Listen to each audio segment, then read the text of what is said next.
Eu quero dar boa noite a todos. Obrigado pela presença de vocês aqui. E quero apresentar o nosso projeto, né? Essa live faz parte de um projeto que a gente chama de Capelania Universitária, um projeto de extensão da Universidade Federal do Piauí, que tem o propósito de servir como um suporte, como um ponto de encontro, e também um suporte para a comunidade universitária, um suporte que conta com uma cosmovisão, né, uma base, né, cristã, e entendendo que nós temos uma grande comunidade cristã também na universidade, né, no mundo acadêmico, e na comunidade como um todo. Nós queremos ser um ponto de apoio, né, dar um suporte fundamentado aí na fé cristã, e tanto para dilemas da vida, do dia a dia, como também para ajudar as pessoas a pensarem a sua própria vida numa perspectiva vocacional, né? A própria prática acadêmica, a vida acadêmica, sob uma perspectiva vocacional. E entre das atividades que a gente realiza, né, a gente realiza essas lives, trazendo algumas temáticas que possam ajudar pessoas que estejam passando por dificuldades, seja questões de cunho psicológico, né, ou de qualquer natureza, né, que a gente possa ajudar. E também a gente tem uma campanha que a gente chama de uma campanha de escuta voluntária, que o propósito é aconselhar quem quer, né, quem procura. A iniciativa tem que ser da pessoa, então as pessoas têm interesse, né, que querem conversar, desabafar, a gente empresta também o ouvido, né, o tempo, o coração para quem desejar, né? Não precisa ser parte da Universidade Federal do Piauí, é um projeto de extensão, né, para toda a comunidade. E, então, se vocês conhecerem alguém que gostariam de apresentar esse projeto também, fiquem à vontade. Certo? Então, a gente começou uma série de lives em torno do luto, pensando nesse momento que o país vive, né, um momento de muitas perdas mesmo.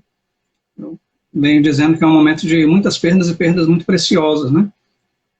A maioria são matriarcas, né, de famílias que estão partindo, deixando órfãos não só filhos, né, deixando órfãos vidas mesmo, né, deixando marcas aí profundas, famílias inteiras, né. Então, é um momento triste que nós atravessamos no nosso Brasil, o mundo inteiro, né, e achamos por bem tentar ajudar as pessoas trazendo reflexões em torno dessa questão do luto. Na primeira live da série, nós trouxemos aqui a doutora Andréa Lima, que é psicanalista e tem um trabalho, né, um trabalho social voltado para pessoas em condição de risco, né, e ela falou aqui sobre as fases do luto, que eram fases que são necessárias, né, serem passadas, e ela mencionava que existia uma das fases que era a fase de fato do desabafo. Tem um momento que as pessoas não querem conversar, não querem falar, nem querem ouvir nada a respeito, né? Tem outro momento que as pessoas querem falar a respeito, querem ouvir também a respeito, e eu acho que essa live ela é bem apropriada para pessoas que estão nessa fase, né, nesse momento, que estão tentando entender melhor o que aconteceu e como vai ficar a vida daqui para frente, né? Então a gente convidou para esse momento o reverendo André Mello, pastor André Mello. Ele vai se apresentar melhor, mas ele é pastor da Igreja Presbiteriana Aliança, em Florianópolis, Santa Catarina.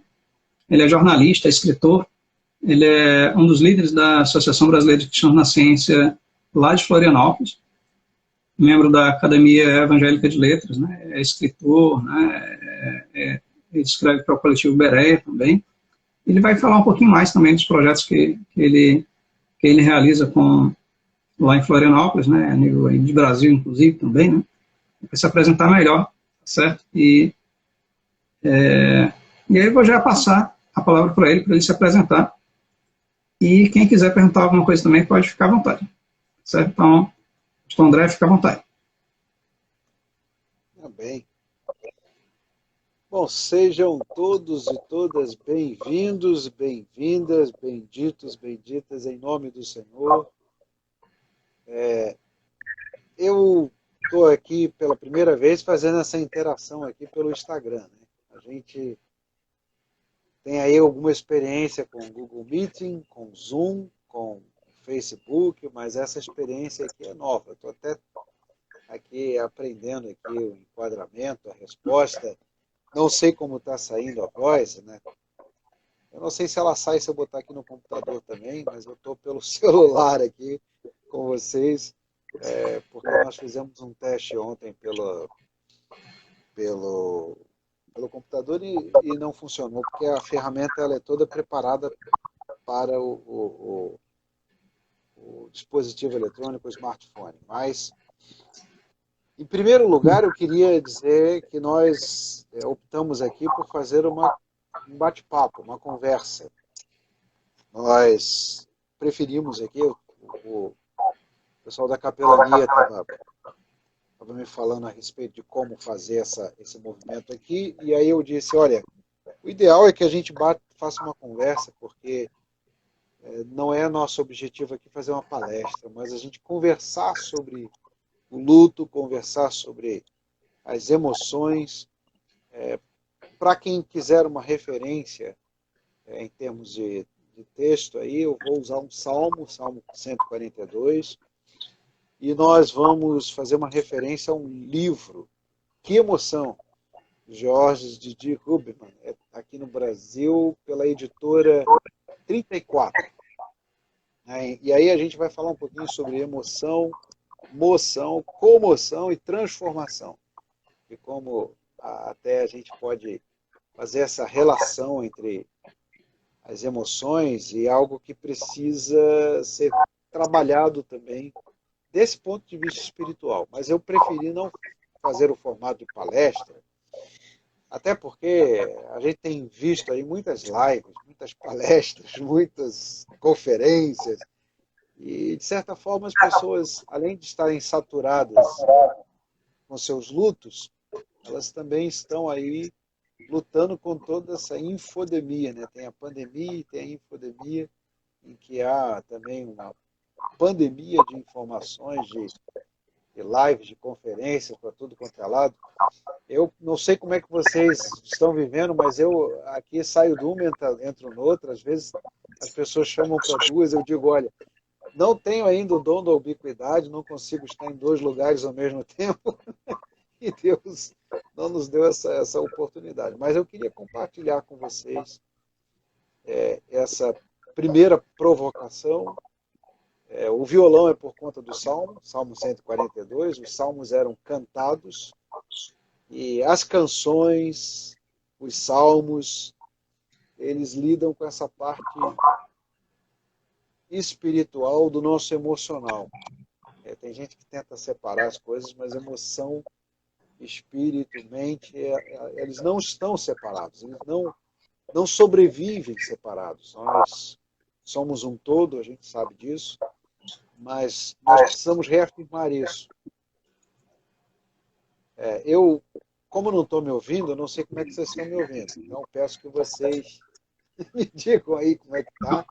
Se Aqui está estou dando ouvindo. para ouvir bem o áudio, está tudo bem? Então, o povo aí que está entrando, vamos dizer se está tudo bem. E se você quiser interagir, pode escrever ali. Né? Então, eu só vou pedir para você fazer o seguinte, você está ouvindo bem, bota aí um joinha para a gente saber que está ouvindo bem. Ou não sei, aqui no Instagram tem joinha? Eu acho que tem. Tem, eles podem mandar algumas reações aí. Tem aqui a reaçãozinha. Eu estou ainda... Está dizendo que está ouvindo. Estou engateando aqui nessa ferramenta, mas a gente tem que usar todas. Tem que usar todas as ferramentas para que as pessoas possam participar e possam ser ouvidas. Eu achei o joinha, pronto. Vou publicar o meu joinha aí. Eu queria que você confirmasse aí se está dando para ouvir bem, se está conseguindo entender bem, se o áudio está ok. E aí, pessoal, e compartilhem aí também a live, convidem seus amigos aí, pessoas que vocês acham que podem tirar bom proveito. desse momento. E se já quiser colocar a sua pergunta, pode colocar, viu? Fique bem à vontade aí para colocar a pergunta. Nívia está dizendo aí que está ouvindo bem. Adri Saraiva, bom, Adri Saraiva eu conheço lá da Hora da Aliança. Também dizendo que está ouvindo bem. Está ótimo, diz a Elogo Alberto, então tá bom. Bem, gente, então, se está ótimo, eu não estou me ouvindo, então eu vou continuar falando. Você fica à vontade aí, que eu estou aqui. Sim. Se eu coloco os dois, eu não consigo falar e me ouvir bem. Fico com um som ainda no fundo, é meio complicado. Mas é a primeira vez que eu uso essa ferramenta, eu queria convidar você, então, para que olhasse aí, em primeiro lugar, o Salmo, que é a primeira provocação. Né? Vou começar com ele, depois eu sei que o pessoal da capelania tem suas perguntas, mas eu começo com um Salmo que é um Salmo de lamento. Salmo 142. E esse salmo está acompanhado de uma experiência do nosso irmão Werner Geyer, que ele conta aí, inclusive no YouTube, a sua experiência, que numa noite de insônia lá, o Senhor o levou, o Salmo 142, e a insônia, a preocupação foram respondidas ali por este salmo. Lá o salmista diz assim: com a minha voz clamo ao Senhor, com a minha voz ao Senhor suplico. Eu vou cantar o salmo.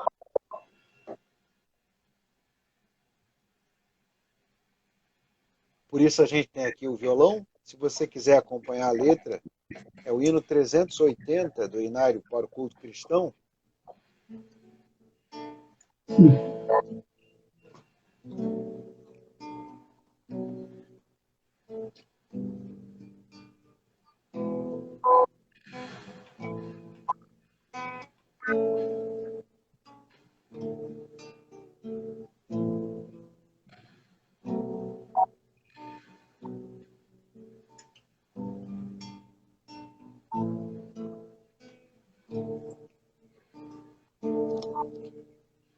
Com a minha voz clamo ao Senhor, com a minha voz ao Senhor suplico, diante dele a queixar-me eu estou, diante dele exponho a minha aflição. Com a minha voz clamo ao Senhor, com a minha voz ao Senhor suplico, diante dele eu estou, diante dele exponho minha aflição. Quando aqui dentro de mim esmorece o meu espírito, tu então conheces minha vereda. Olho a mão direita e vejo, não há quem me conheça. Não há lugar onde me refugiar. Com a minha voz clamo ao Senhor, com a minha voz ao Senhor suplico,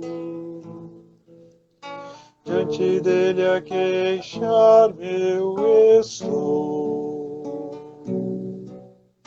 diante dele exponho a minha aflição. Com a minha voz clamo ao Senhor, com a minha voz ao Senhor suplico,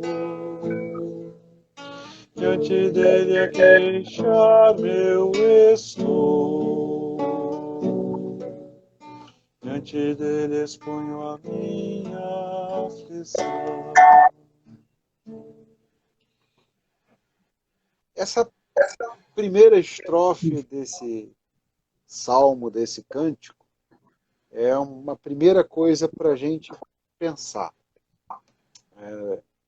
E aí, eu sei que vocês já tiveram um outro encontro na capelania, tratando aí sobre a questão do luto, da necessidade de respeitar o tempo de cada pessoa, né? E às vezes a pessoa quer falar, às vezes não quer. E o que eu acho que é importante nesse salmo que nós acabamos de ouvir é que o salmista fala que cada pessoa tem a sua própria voz e a sua própria súplica e a sua queixa. Uma das características do nosso mundo, do nosso tempo, né?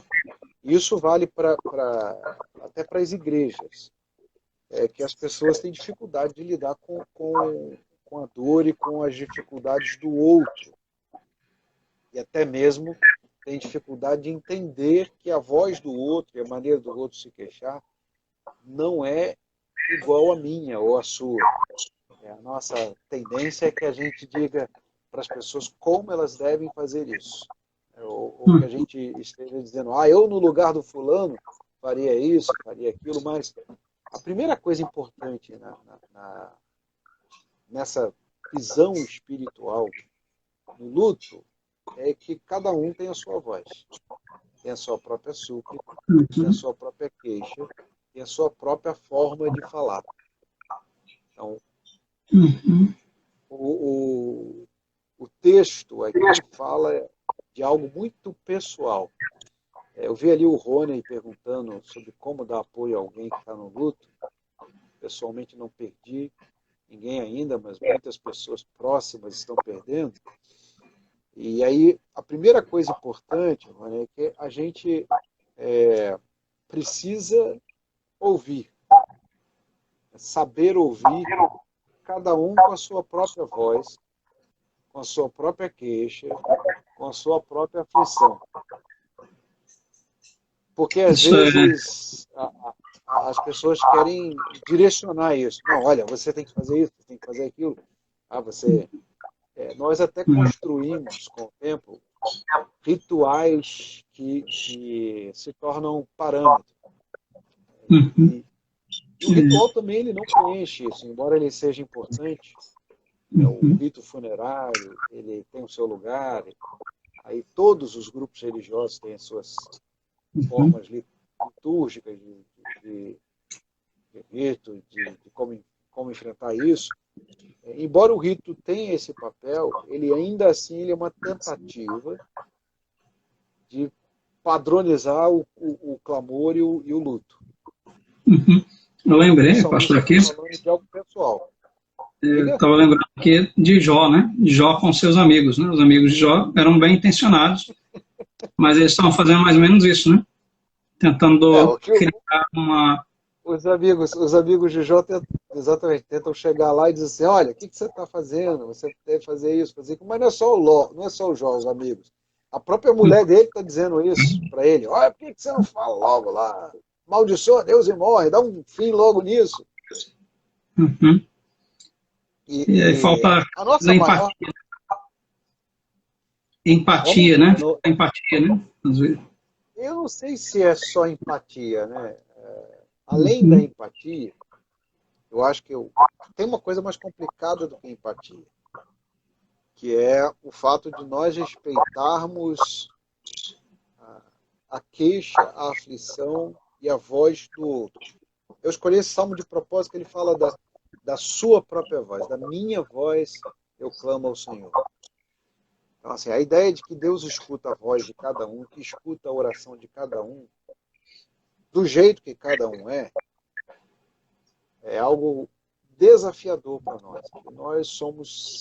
Nós somos seres que tendem a criar padrões, tendem a criar cânones, liturgias, ritos. Nós tentamos padronizar aquilo que nos escapa, que transborda, né? Eu acho que a ideia principal do luto é que a pessoa está lá chorando demais, está lá chorando demais. E qual é a tendência que a gente tem? Ah, não chora tanto assim, senta num cantinho.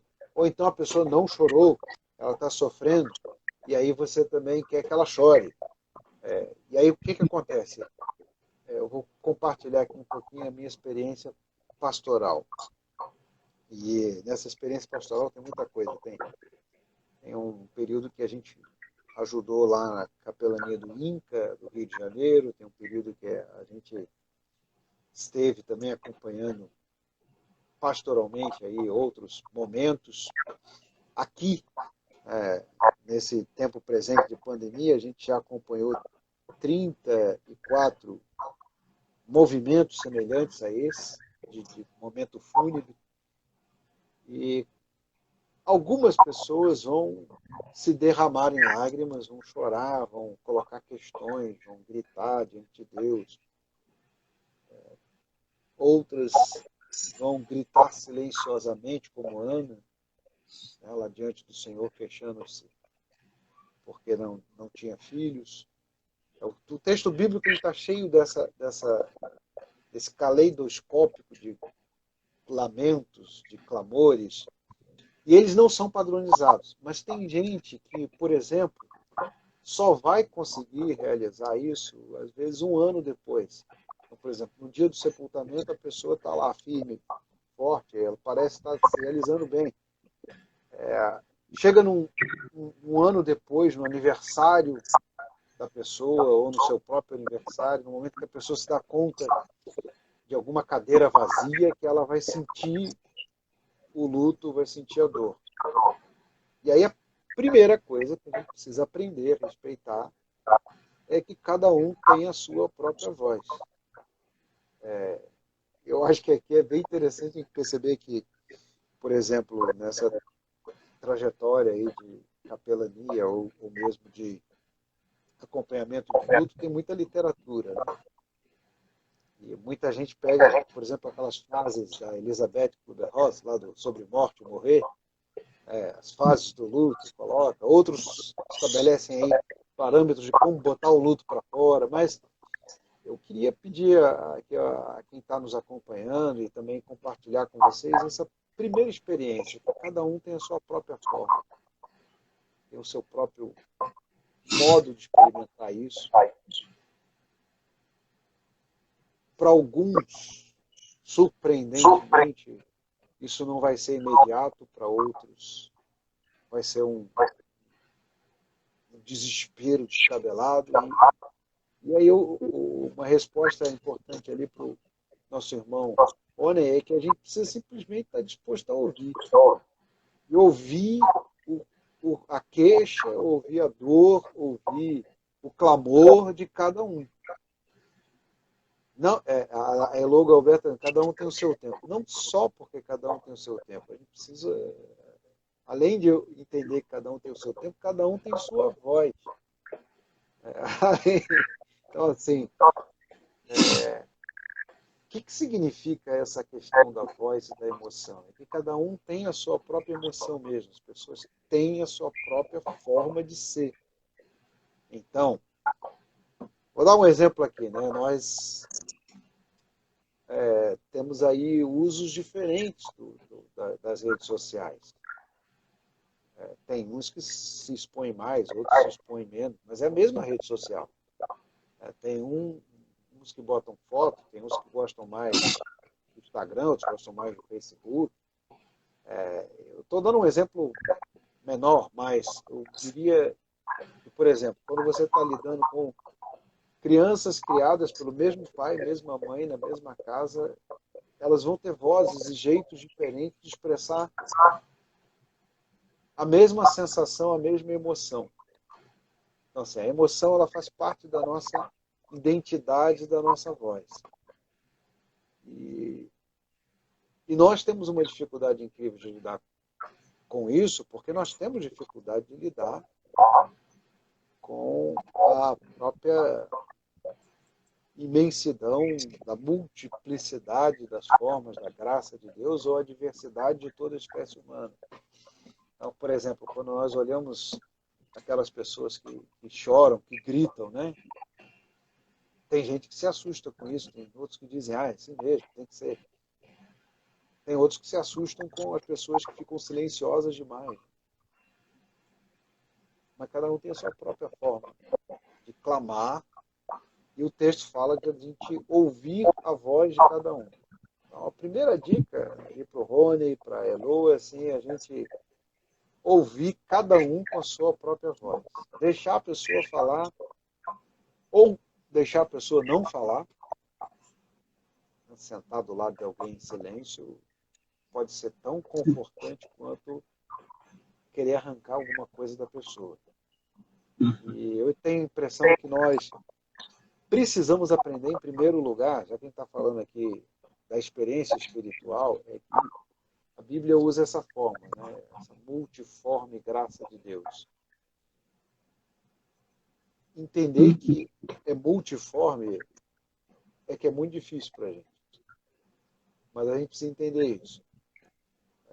E aí, na capelania, vocês têm mais facilidade, porque vem gente de várias igrejas, né? E cada um tem a sua própria forma de experimentar, de lidar, de clamar, de colocar diante de Deus.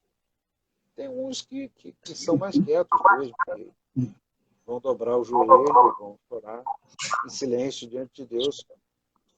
Lá como Ana, lá, né, em 1 Samuel, quase sem ouvir voz nenhuma, você vê o olho dos lábios da pessoa, não está ouvindo voz nenhuma.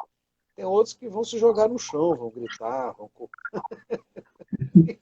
colocar para fora a emoção de maneira mais vocal, né? E cada um tem sua voz. Eu acho que isso é importante, que a gente entenda e que o salmista nos ajude a entender isso. Ó, o Nelson, seja bem-vindo, um abraço aí para você também. Estamos falando sobre luto, como lidar com luto, como enfrentar. Estamos aqui junto com a capelania da Universidade Federal do Piauí. Mande perguntas. Eu estava pensando aqui, pastor, que minha primeira dica é: seja um bom ouvinte. sim, Escute a voz pensando da aqui pessoa, que como Deus escuta. a gente tem muita dificuldade também de assistir passivamente, né? Assim, acho que a pergunta acho que o Rony, né, colocou, estava pensando assim, a meu próprio respeito, né? Acho que a gente às vezes tem muita dificuldade de assistir as coisas passivamente, né? Mas talvez uma boa forma de a gente tanto acalmar o nosso próprio coração para poder ajudar melhor também, como também justamente por não entender, né, às vezes a voz do outro, como o senhor colocou, talvez a oração, né, a intercessão, você orar pela pessoa, né, seja algo substancialmente importante, né, tanto pela questão espiritual em si, como também até por você, para você ter sabedoria e até também por confiar, né, confiar que se você não entende o que está passando na cabeça, né, no coração da pessoa, mas Deus entende, né?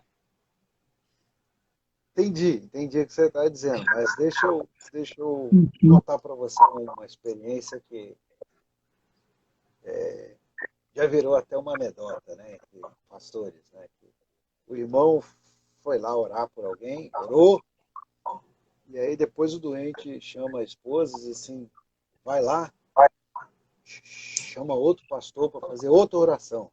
Então,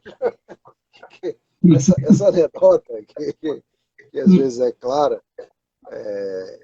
ela está narrada, por exemplo, de uma maneira mais dramática num livro chamado Conforto que Vem da Cruz, que é de uma esposa de pastor que se dedica à capelania com pessoas que têm esclerose. E aí a Nina Beckman, o nome da autora, e aí o que ela diz é que assim, se a gente não aperfeiçoar a escuta, a gente também não consegue fazer a oração que acalma o coração da pessoa. Não consegue colocar aquilo que precisa alimentar o espírito e a gente não está oferecendo à pessoa um lugar de refúgio. Então, essa seria, para mim, assim, a primeira dica, o primeiro passo.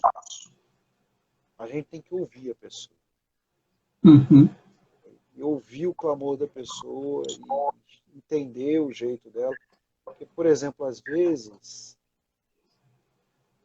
o que para nós seria uma coisa menor, para aquela pessoa tem um significado maior. Ela pode se preocupar com o que vai ser feito com as roupas do falecido. Fala disso várias vezes. Tem alguma coisa aí para você ouvir. Só que, geralmente, o que a gente faz? A gente diz assim, não, a roupa do falecido já foi, já era. Até que você começa a entrar e ouvir a pessoa um pouquinho mais, entender o clamor dela, e você entende que ela tem uma preocupação a mais. Que aquelas roupas têm um significado, elas estão marcadas por uma memória afetiva, elas estão marcadas por algo que a pessoa precisa pensar. Tem gente que se preocupa com detalhes que parecem menores, mas eles não são menores, eles fazem parte da história da vida daquele casal, daquela família. A matriarca, a patriarca tem preocupação às vezes a pessoa se preocupa com o que vai ser do sítio, do cachorro. Eu estou citando exemplos do que as pessoas vão falar nos momentos de luto, né? E talvez você que não está com a disposição de ouvir, queira apenas falar. Você falou dos exemplos dos amigos de Jó, ou da própria mulher.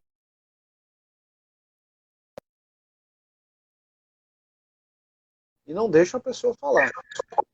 Você estabelece um rito, uma maneira de atropelar o luto da pessoa, o clamor, e dizer o que ela está dizendo, o que ela quer colocar. E isso não é tão simples assim. Eu lembro que eu fiz, de acordo com o manualzinho que a gente aprende no seminário, né? Vinha lá dentro da Bíblia, lá como fazer um ofício fúnebre. Eu fiz de acordo com o que está no papel. Terminou a cerimônia, o primeiro ofício fúnebre que eu fiz foi de uma família que tinha falecido num acidente de ônibus. O único sobrevivente era um menino de 10 anos. Ficou órfão de pai e de mãe. Acabou a cerimônia, ele se aproximou de mim e perguntou, pastor, por quê, pastor? E a pergunta não está ali no livrinho, né? Não está no manual, no ritual. Ele perguntou, por que eu sobrevivi? Por que só eu? Porque a família toda morreu, eu não. Ele começou a fazer perguntas.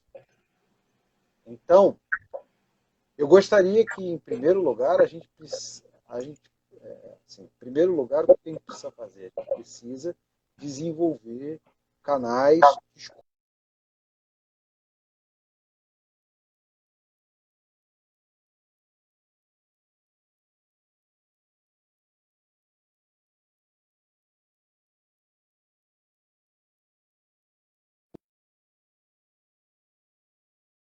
às vezes aparece remorso, culpa, às vezes aparece gente que, por exemplo, resolve brigar no momento e aí coloca para fora um monte de coisas que estavam em conflito. Então, o primeiro canal, o primeiro momento, ele precisa ser um momento de pegar tudo isso e vamos ouvir, deixa o povo falar. E aí você vai recolher essas questões todas e vai colocar essas questões todas diante das pessoas e diante de Deus. E aí, como salmista, a gente vai clamar ao Senhor. Mas nós não podemos e nem devemos calar as pessoas. Dizer assim, não, você não pode falar isso, não pode falar aquilo. Ela precisa colocar isso para fora. Nelson está falando de planejamento de ação efetiva e eficaz.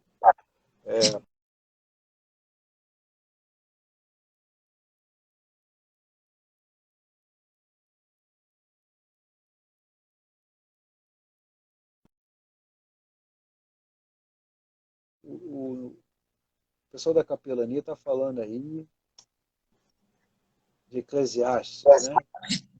Não, eu queria só que o senhor comentasse isso, mas depois, pode ir na ordem. É porque eu li essa passagem. Tem a pergunta do Nelson, tem da Elo e tem a sua passagem, mas pode falar. Eu sei que o povo está aqui colocando as questões e você tem aí também um programa, né? Mas eu vou responder essas duas questões, a da Elo, do Nelson e a sua. Pode ficar à vontade. Mas cortou ali o texto, né, o seu. A Vou tristeza é... escrever.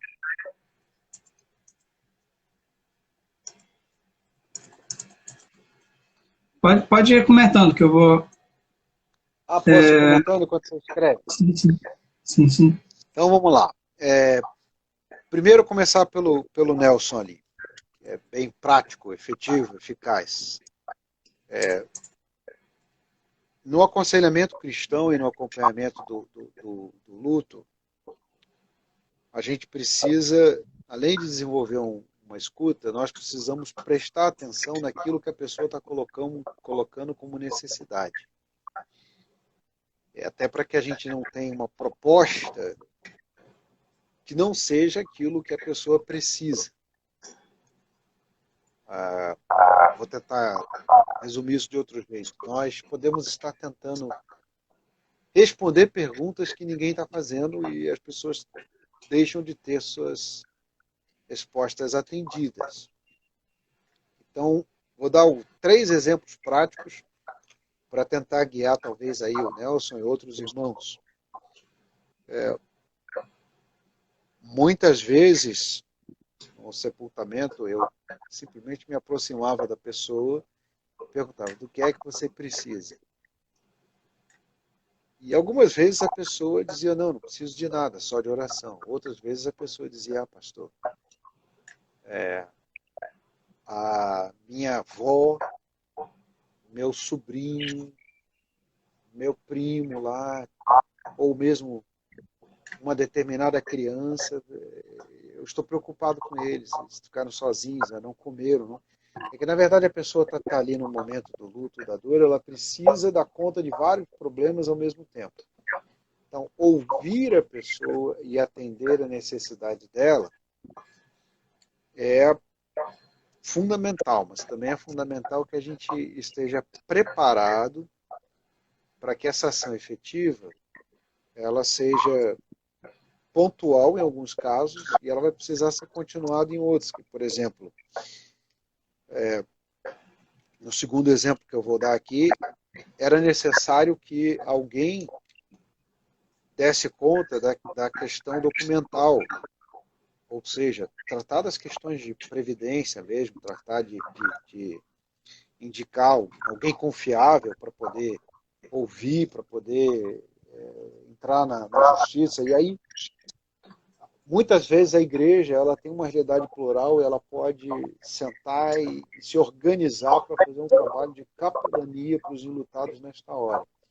Existem questões jurídicas, existem questões psicológicas, existem questões mais práticas. Por exemplo, às vezes, isso tem acontecido com muita frequência. Às vezes a pessoa tem lá um parente falecido e a conta ficou bloqueada. Enquanto a conta ficou bloqueada, tem que pagar a conta de luz, tem que pagar a conta de água, tem que pagar o gás. E aí eu acho que a comunidade é o lugar que pode ouvir essa pergunta, ouvir essa necessidade e encaminhar isso. Mas isso tem que ser feito através da comunidade, através de uma atividade coletiva. E ao mesmo tempo ir lá com a pessoa, dar entrada no atestado de óbito, né? ter a noção de como a pessoa vai se reorganizar. Tem muita família que vai precisar disso, vai precisar se reorganizar nesse momento. Então, às vezes a ação efetiva ela é prática, às vezes a ação efetiva é simplesmente de ouvir. E o último exemplo que eu vou dar, às vezes a ação efetiva ela é espiritual. E aí eu preciso dizer para os irmãos que nos escutam que é aí que outros grupos religiosos tentam consolar as pessoas com outras respostas. Nós cristãos temos uma resposta suficiente para isso, de que ninguém pode condenar ou dizer quem está no céu ou quem não está. É Deus quem organiza isto. Os vivos devem considerar que na tristeza nós refletimos sobre, é o que está lá no texto de Eclesiastes, nós refletimos sobre a qualidade da nossa vida e refletimos sobre o destino eterno da nossa alma. Hoje, lá no Facebook da igreja, a gente leu o texto, lá no nosso culto diário, leu o texto aqui de João 6, 40. A vontade de meu Pai é que todo homem que vir o Filho e nele crer tenha a vida eterna e eu o ressuscitarei no último dia. Então, a gente tem uma mensagem de consolo para as pessoas, de que aqueles que nós amamos, que Deus ama, estarão na vida eterna. E muitas vezes nós falamos tanto das necessidades deste mundo que esquecemos de falar a respeito da vida eterna. E ela precisa ser falada. A vida eterna é uma palavra de consolação poderosa que a igreja tem. Eu não sei se eu respondi tudo do Nelson, se ele quiser colocar mais alguma coisa, fique à vontade. Aqui o bichinho aqui travou. Eu não sei como é que... Para mim aqui a coisa travou, mas não sei se o Nelson responde tudo, mas eu queria responder também a Elô ali, que disse que as pessoas têm vários sentimentos diante da perda. Elô, as pessoas vão ter vários sentimentos ao longo a respeito da perda, não só no primeiro momento. Isso vai evoluindo.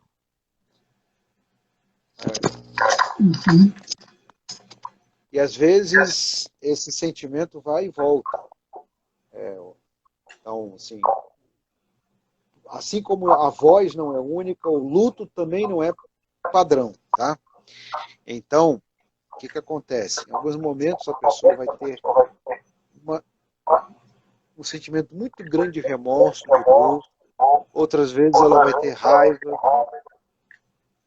E outras vezes essa emoção ela vai precisar ser coletivizada. Aí eu vou fazer referência àquele livro que eu falei, que depois da emoção, a emoção ela tem uma moção, ela tem um movimento. Isso que a gente não entende, que a emoção ela nos leva a algum movimento. Esse movimento precisa nos levar ao outro. A emoção precisa virar comoção. É por isso que o rito precisa ser coletivo, mas ele não pode ser padronizado. E depois de experimentarmos essa comoção de duas pessoas sentirem juntos a mesma coisa, terem compaixão uma pela outra, é que você vai ter uma transformação. Para que aconteça esse outro momento aí, é necessário que a pessoa não fique sozinha. Ela seja encaminhada para alguma comunidade, para alguém, que alguém esteja lá acompanhando, que essa emoção se transforme em movimento, emoção. Depois de emoção, ela vai se transformar em transformação.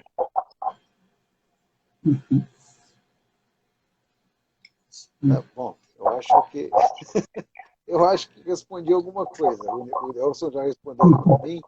Perfeito. Elô, eu consegui responder você ou ainda ficou mais questão? Pode falar. E se você quiser perguntar, pode escrever aí, viu, meu irmão? Fique à vontade, a gente está aqui para compartilhar um pouco da nossa experiência, da nossa vida comum.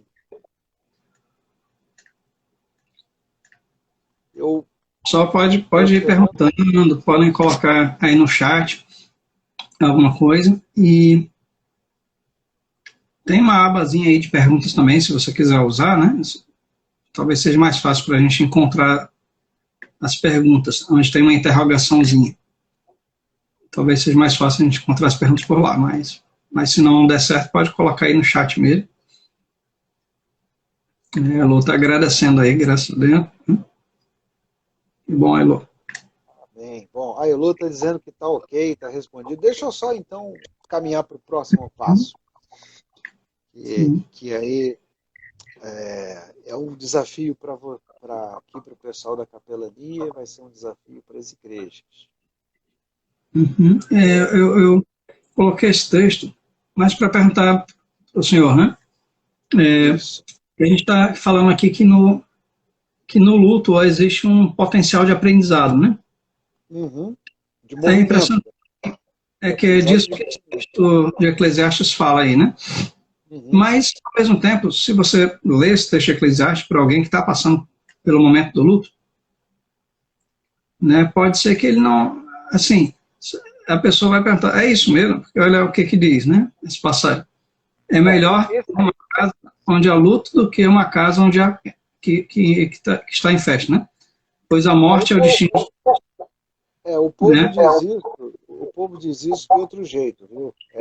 O Hum, nosso povo brasileiro costuma dizer isso na sua literatura popular, que nos momentos difíceis é que você conhece a qualidade dos seus amigos.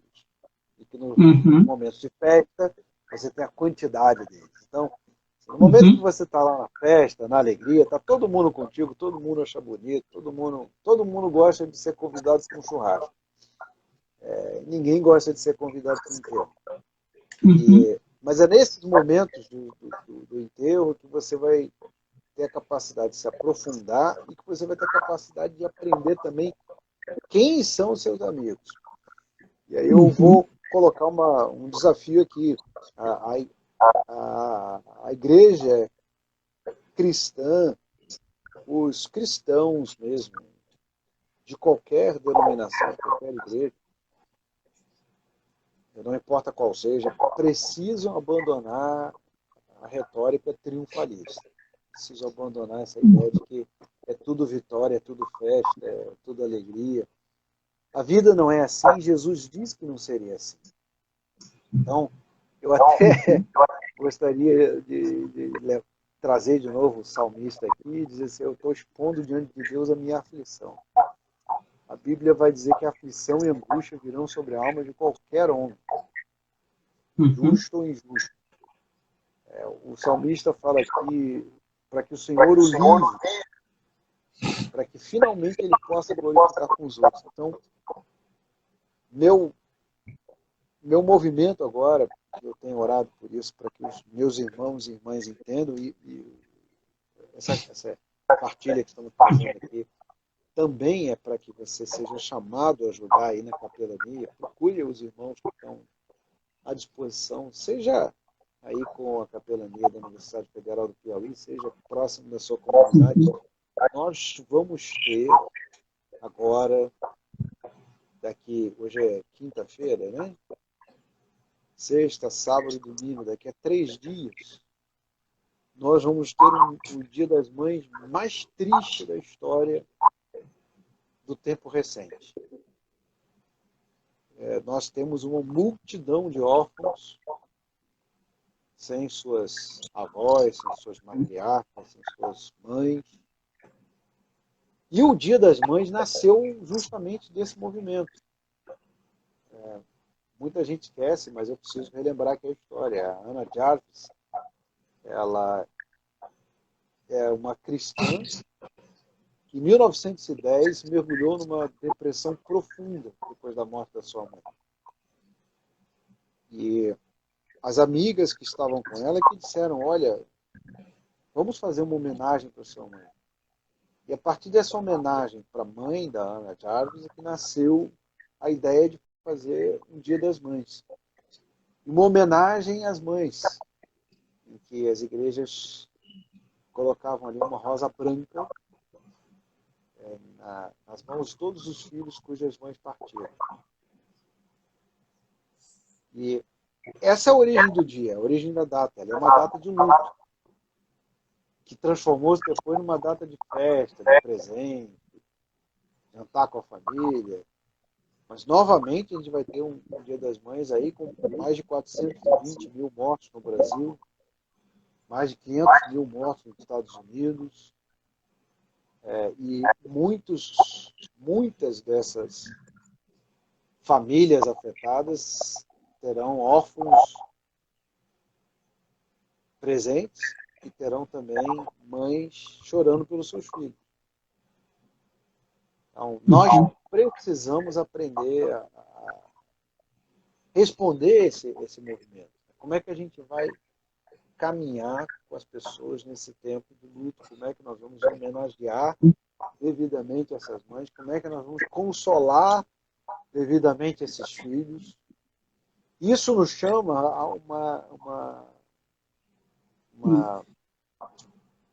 movimento, uma transformação, não só usando aquela linguagem que eu falei, da emoção, emoção, né? Que a emoção nos move para alguma coisa.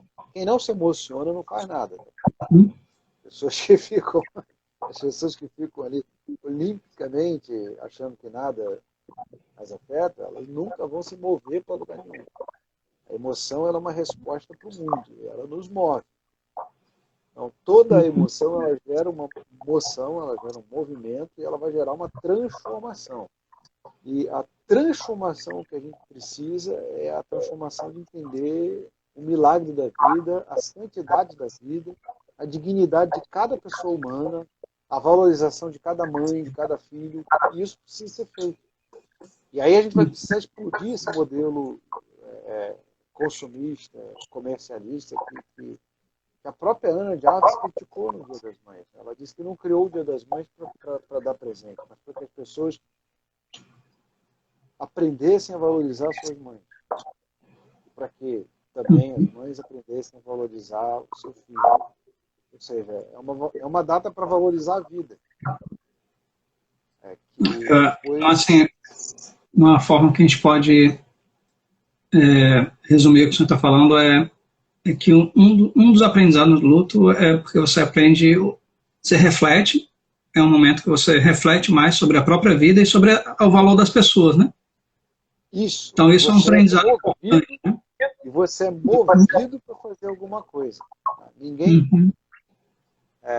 Ninguém pode ficar insensível, impassível, imóvel diante disso. Tanto é que você chega num lugar desse, imediatamente as pessoas se abraçam. Ninguém manda ninguém se abraçar. Vamos nos abraçar. Ela é movida até o outro, ela abraça. Às vezes tem pessoas que nem se falavam mais e se unem num momento desse, né? Às vezes tem pessoas que às vezes nem se falavam mais, né? E num momento desse se aproximam. Tem pessoas que se reconciliam. A própria sociedade repensa o que nós estamos fazendo. Veja você, nós há 2 anos atrás, antes da pandemia, se a gente for olhar, parece uma eternidade agora, 2 anos atrás. Pensar que há 1 ano que nós já estamos na pandemia, já mexe bastante com a gente. Mas dizer que há 2 anos atrás tinha gente que tinha como projeto de vida largar as pessoas para trás e viajar o mundo todo, parece uma loucura para a gente hoje. Eu vou cair no mundo e vou viajar o mundo todo. Para nós isso parece hoje uma loucura. Exatamente porque a gente se deu conta de como as pessoas são importantes, como elas são frágeis, né? Como elas precisam ser valorizadas diariamente, a cada momento. O que nós estamos aprendendo, eu diria assim, para tirar uma grande lição espiritual. Por que a Bíblia diz que Deus mandou o seu Filho para que a gente tenha uma vida eterna? Nós estamos aprendendo que cada pessoa tem um valor incalculável. Que cada pessoa tem dignidade em si mesma. É o valor intrínseco da vida humana. É o valor infinito de cada pessoa, de cada relacionamento que nós temos. E não só para a reconciliação, mas para você valorizar o que você tem mesmo. Porque geralmente as pessoas ficavam lá olhando a televisão, olhando lá os pacotes de viagem, olhando lá os seus sonhos de consumo, e o sonho de consumo era individualista. E de repente a gente percebe o seguinte, que nós temos na nossa casa, na nossa vida, coisas preciosíssimas. Eu sei que isso parece uma coisa redundante, eu sei que até parece uma mensagem de filme, né? Parece até uma mensagem motivacional, mas não é, não. É exatamente para a gente entender o que significa a própria constituição da data. Quando a Ana de Armas pensou o Dia das Mães, ela escrevia para as autoridades que nós nunca somos suficientemente gratos pelo privilégio de termos tido uma mãe. Então, o objetivo qual é? A gratidão. O objetivo é a valorização da pessoa. Diga, pastor. Estou falando bastante, né? Não, tá ótimo. Deixa ele fazer uma um exercício aqui, né? A gente está falando aqui que o luto ele tem alguns aprendizados, né? Ele nos ensina algumas coisas, né? Sim, Mas isso a gente está sim. falando da pessoa, né? Do ser humano, né? De cada pessoa, cada indivíduo. Mas a Falou de gente cada pode pessoa. extrapolar para o mundo, né? Porque se a gente pensar assim, pegando até, aproveitando ainda o texto de Eclesiastes, diz que a casa onde existe luto, né, é melhor do que a onde existe a festa, né? Hoje o mundo inteiro a gente pode pensar como uma grande casa enlutada, né? Uma grande casa onde há luto, né? Sim. O mundo está de luto, né? A gente pode pensar assim, né? São aí quantos milhões, meio milhão né, de pessoas, né? No mundo, não, mais de meio, acho que 3 milhões de pessoas, alguma coisa assim, né? No mundo No todo. mundo, Não sei, é, bom, hum, 3 milhões e 600 mil, mas então isso é ainda, uma cidade do tamanho de esse, Fortaleza. É como isso ainda vai, simplesmente uma, né? Sim, isso como deve se chegar, simplesmente uma, aí que se eu a estou gente for querendo falar, assim, no Dia das Mães a gente vai ter uns 4 milhões no mundo todo. sim. Então, é como se fosse uma cidade do tamanho de Fortaleza que você deleta do mapa. Sim, Então, assim, o mundo ele está de fato enlutado, né? Então a gente pode pensar o mundo como uma grande casa onde há o luto, né? Dá para a gente pensar também que o mundo tem algo a aprender com tudo isso? O que o senhor falaria para nós agora como sociedade, né? O senhor falou assim do indivíduo, da pessoa, mas e do mundo, né? falei da pessoa, da igreja, agora a É uma coisa sociedade. meio complicada, né? Mas como o senhor É, pensa, o que o mundo tem a aprender com tudo isso, né? olha, vamos lá. Eu vi ontem, e acho que é a grande manchete do dia de hoje, é que os Estados Unidos da América mudou de posição a respeito da quebra das patentes das vacinas. É uma mudança histórica, né? Porque o que, a maior economia do mundo está dizendo, com essa mudança histórica a respeito da quebra da patente, ela está ensinando que o valor da vida é mais importante do que o valor do mercado. Isso é uma lição que o mundo está aprendendo. Nós, infelizmente, criamos uma dicotomia entre vida e mercado que a pandemia está mostrando que não existe. Né? Porque as pessoas precisam estar vivas e é preciso valorizar cada vida para que a economia também funcione. E eu acho que essa é uma grande lição para o mundo. Mas a segunda maior lição está no fato de que há uma sabedoria espiritual que o mundo desconsidera, que é aquela que diz respeito ao ritmo da vida, ao tempo do descanso, à valorização da própria caminhada histórica de cada pessoa, de cada grupo, de cada comunidade, de cada cidade. Assim como a gente tinha tendência, e ainda tem a tendência de querer padronizar as vozes, o mundo está começando a aprender que esse excesso de padronização ele também tem problemas na resposta para os desafios do nosso tempo.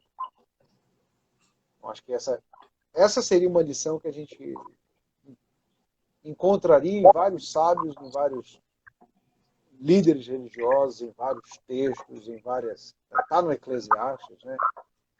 Que você citou o texto aí de Eclesiastes 7, da Casa do Luto, mas Eclesiastes 12 termina lembrando disso, né? Lembra-te do teu Criador, né? Antes que se rompa o fio de prata, antes que o cântaro se despedace junto à fonte, antes que você vá para o além, né? Então, é um convite para que você repense a maneira como você está lidando a vida. E como é que a maioria das pessoas do nosso mundo estava levando a vida? As pessoas achavam que a vida era apenas uma sucessão de dias.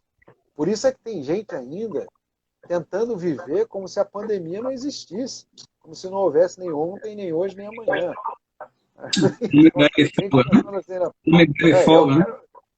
quero, tem gente pensando assim, não, eu quero eu quero acabar o mundo em festa. Não é justo que na minha hora de se divertir, na hora que eu preciso viver, eu seja. Então tem gente pensando assim. Então, essas pessoas, elas ainda estão pensando com a mesma cabeça que o mundo pensava anteriormente. A gente criou um modelo que é um modelo baseado no prazer.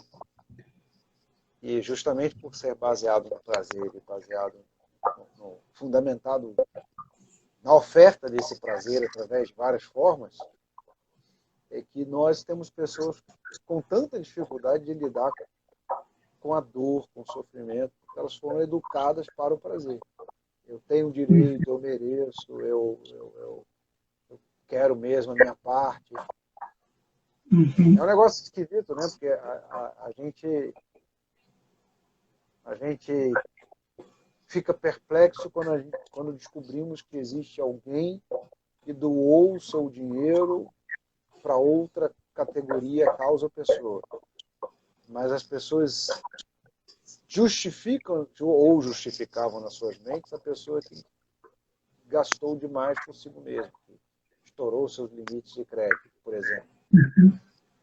Sim. Mas isso é porque a gente estava vivendo um modelo do desejo, do prazer constante. Então o mundo vinha num modelo que era quase como se o mundo todo fosse uma imensa rave, né? Uma imensa balada. Todo mundo pensando em se divertir com música alta e cada um querendo seu próprio prazer. De repente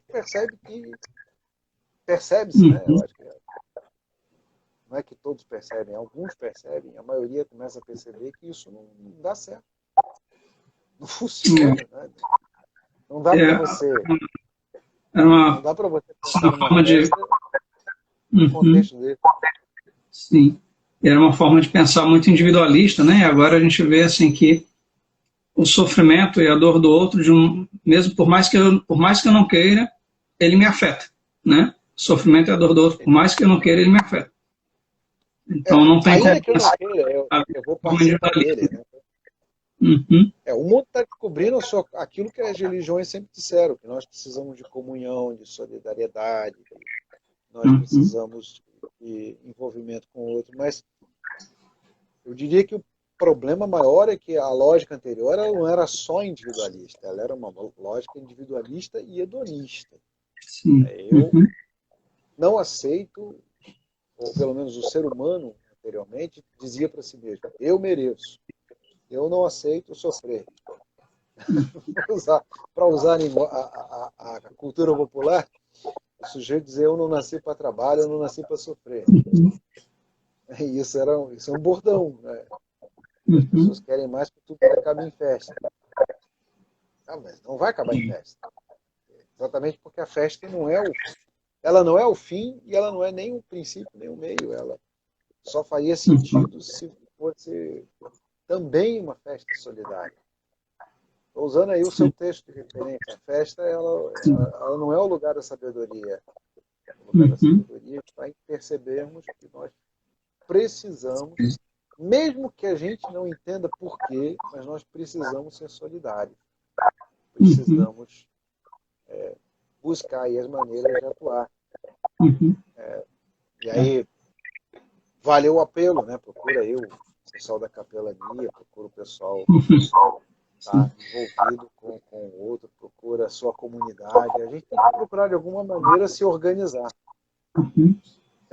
O Rony está dizendo ali, o normal era muito ruim, mas só percebemos com a pandemia. Aí, quando o pessoal fala em novo normal, eu fico desesperado. A gente precisa de outra coisa. E o normal, não, o normal é que talvez, e aqui eu não vou entrar na área do pessoal que estuda meio ambiente, embora a gente tenha aí um pessoal de, Uhum. de, de ABC2 e de Igreja Eco Cidadãs dizendo isso. Talvez a pandemia seja uma resposta do estresse que a gente estava colocando também na natureza. Uhum. Eu não vou cravar a resposta sobre isso, mas com certeza a gente pode dizer que a pandemia nos acorda para perceber que sem sabedoria, sem solidariedade, a gente não chega a lugar nenhum. Sim. Pastor André, nosso tempo nosso tempo já está se esgotando, né? A gente já está aí com mais de 1 hora de live, mas eu queria pedir ao senhor que deixasse, queria pedir 2 coisas ao senhor, né? Bom, quero ainda incentivar quem ainda que tiver alguma pergunta, pode fazer ainda, certo? Ainda dá tempo. Mas, além disso, eu queria também pedir ao senhor que 2 coisas, né? Primeiro, né, desse uma última palavra aí, uma palavra de ânimo, né? De esperança. Sim, e também, se pudesse finalizar de novo com a música, eu acho que regaria, né? Regaria. A gente está falando de esperança e música, eu acho que vem a calhar bem nesse sentido também. Sim, sim, sim. A música, ela diz bastante a respeito da nossa espiritualidade, né? A respeito do que precisamos nesta hora. Mas olha, o que eu posso dizer? Última palavra. Que nós, que somos cristãos, sempre tivemos essa mensagem. Então, minha última palavra aqui é que a gente volte às nossas fontes, às nossas raízes, ao Evangelho, se a gente se desviou disso. Porque alguns cristãos também caíram no caminho do individualismo, do hedonismo, do triunfalismo, né? A gente pode dizer assim. Então, ficaram até sem resposta para esse problema. E aí eu estava lendo outro dia o livro do Timóteo Carricker. Ele fala da igreja missional. E aí ele estava contando aqui que na história da igreja, talvez tenha gente que nem saiba disso, na história da igreja, 2 epidemias foram experimentadas no início da igreja. Em 165 depois de Cristo, teve uma epidemia de varíola no Império Romano, que matou inclusive o próprio imperador Marco Aurélio, em 180. E no ano 251 teve uma epidemia de rubéola no Império Romano. Então, como que os cristãos responderam a isso?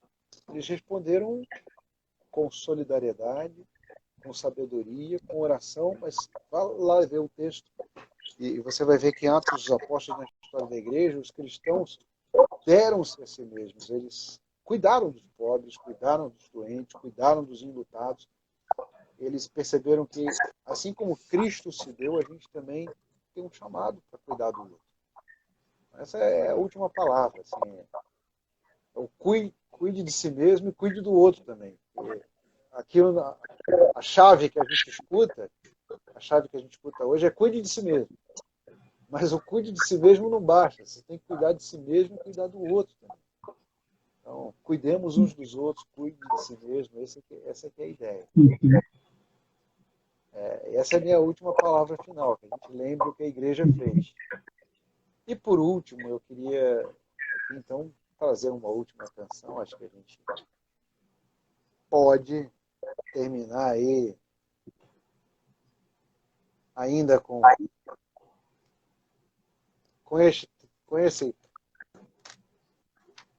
esse inário aqui, inário para o culto cristão, 388. É um cântico, já que a gente estava falando de 1910, né, da criação do Dia das Mães, o Henry Maxwell Wright, em 1910, é o mesmo ano em que Anna Jarvis criou o Dia das Mães, em homenagem às mães que se foram. Ele criou também essa canção que virou um hino da igreja. Eu acho que vale para esse tempo que a gente vive, né? Que nós precisamos que o Senhor nos fortaleça, que Ele nos renove, vivifique e santifique. Vamos cantar então? Você quer que termine com uma canção? Então, fortalece a tua igreja. Conhece?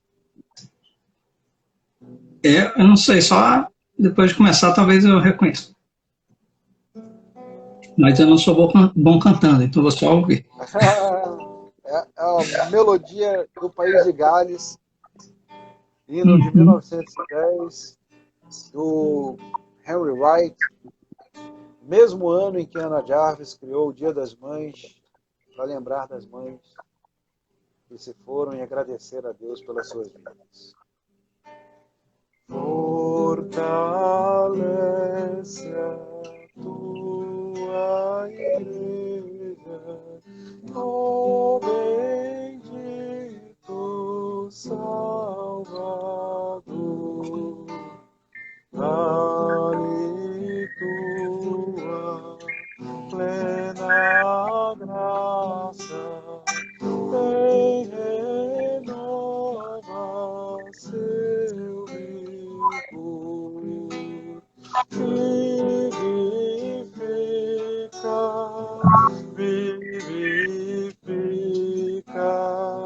nossas almas, ó Senhor, vivifica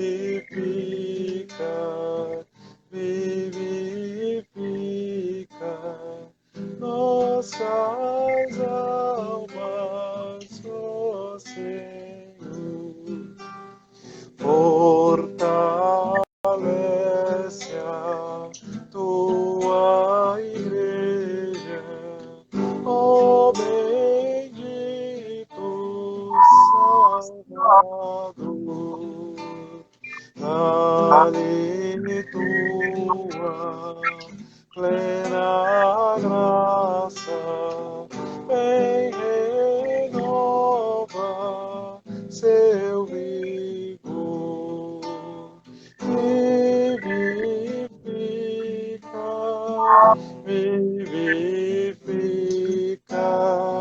nossas almas, ó Senhor, vivifica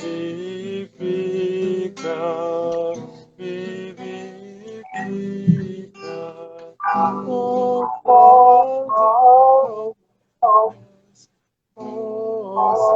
Senhor. Amém.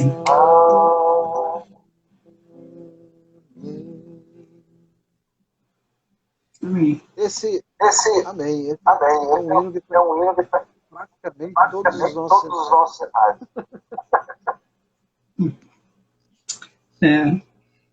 Pois, pastor André, muito obrigado. Agradeço a presença de todos aqui, né? A gente vai deixar essa live gravada também. Vamos colocar também no nosso perfil, no perfil na nossa conta, né? No YouTube. Vamos deixar também no Instagram. Compartilhe com outros, se for importante para você, né? E a gente quer reforçar o agradecimento ao reverendo André Mello. E eu fui muito edificado, né, nesse momento, fui muito motivado também.